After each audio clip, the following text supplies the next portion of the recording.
اپنا سامان پورا ہونے پونے وہیں کیا اور واپس ہو گئے. مکے میں آئے اور جب مکے میں آئے تو راستے میں گھر نہ پہنچے تھے, کپڑے گرد غبار میں ہیں, بالوں میں گرد ہے. مکے کے باہر سب سے پہلے ملاقات ہوئی تو سڑا ہوا مصطفیٰ کا سب سے بڑا دشمن ابو جہل سے ملاقات ہوئی. اور جیسے ہی ابو جہل سے ملاقات ہوئی تو ابو جہل ابو بکر کو دیکھ کر ایک دم ٹھٹا مار کر ہنسنے لگا اور کہنے لگا اے ابو بکر سنو سنو رکو, کہا کیا بات ہے؟ کہا تمہیں معلوم ہے جس کے پاس تم بیٹھتے ہو جب سے تمہارے قریبی دوست ہیں. ابو بکر اور مصطفیٰ کی بہت دوستی تھی, اعلان نبوت سے پہلے بہت دوستی تھی. کہنے لگا تمہارے دوست ہیں ابو بکر, انہوں نے اپنے آپ کو رسول ہونے کا دعویٰ کیا ہے, وہ اندھے کے خدا کی عبادت کرنے کو کہہ رہے ہیں. تو حضرت ابو بکر نے جب اتنا سنا تو کہنے لگے ابو جہل ابھی میں سفر کا تھکا ہارا ہوں, پہلے گھر چلا جاؤں اس کے بعد سوچوں گا. اس وقت میں آپ رئیس مکہ کہلاتے تھے. میرے بھائی تھوڑا سا ذرا پریشان ہو رہا ہے, درود پاک پڑھیے اللہ.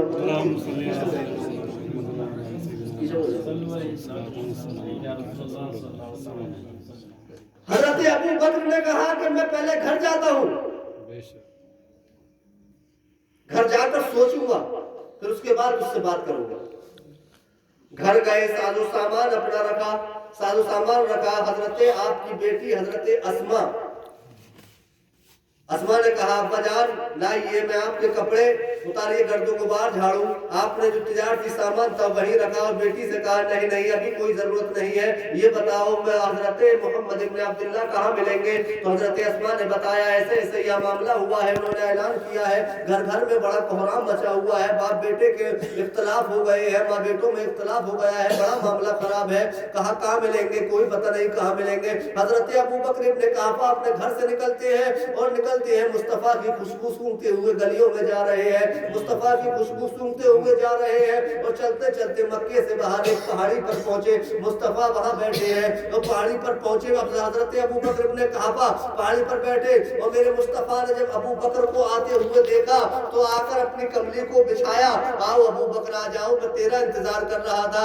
حضرت ابو بکر آتے ہیں اور آ کر بیٹھ جاتے ہیں, خاموش ہوتے ہیں اور کہتے ہیں خاموشی کے ساتھ بیٹھ جاتے ہیں. میرے مصطفیٰ فرماتے ہیں اے ابو بکر بتاؤ کچھ کہنا چاہتے ہو؟ حضرت ابو بکر کہتے ہیں یا رسول اللہ, اے محمد ابن عبداللہ, میں آپ کے بہت قریب ہوں, میں آپ کے بہت قریب ہوں. میں ایسے ایسے سن رہا ہوں کہ آپ نے یہ اعلان کیا ہے کہ ہاں ابو بکر میں اللہ کا رسول ہوں, اللہ کا رسول ہوں. اللہ نے مجھے حکم دیا ہے اعلان کر دوں, میں نے اعلان کر دیا ہے. اے ابو بکر اب تو بھی کلمہ پڑھ لے. تو حضرت ابو بکر کہتے ہیں یا رسول اللہ, اے محمد ابن عبداللہ, میں جانتا ہوں آپ کبھی جھوٹ نہیں بولتے, آپ سچے ہیں, آپ صادق الامین ہیں, مجھے آپ کی بات پر شک تو بالکل نہیں ہے, مگر پھر بھی دل مطمئن نہیں ہوتا.